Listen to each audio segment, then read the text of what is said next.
અજીતદાદાના નિધન પહેલા જ એનસીપીના બંને ગુટોએ વિલય માટે 7 ફેબ્રુઆરીની તારીખ નક્કી કરી લીધી હતી. હવે કેટલીક બાબતો બદલાઈ છે, પરંતુ મર્જર निश्चित है।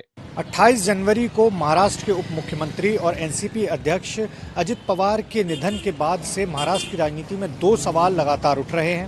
पहला सवाल कि अब अजित पवार की एनसीपी का क्या होगा, वहीं दूसरा सवाल है कि क्या अजित पवार की एनसीपी और शरद गुट वाली एनसीपी का विलय हो जाएगा।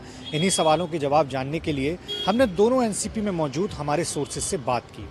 સોર્સિસ પ્રમાણે બંને પાર્ટીઓના વિલયની પ્રક્રિયા પૂર્ણ થઈ ચૂકી છે. અજીત પવારે પોતે તેનો રોડ મેપ તૈયાર કર્યો હતો. તેઓ સતત મીટિંગ્સ કરી રહ્યા હતા. તેમના નિધન પછી પણ 2 વખત મીટિંગ થઈ ચૂકી છે. અજીત પવારના સહયોગી રહેલા કિરણ ગુર્જર અને શરદ પવાર ગુટના પ્રદેશ અધ્યક્ષ પણ આ જ વાત કહી ચૂક્યા છે.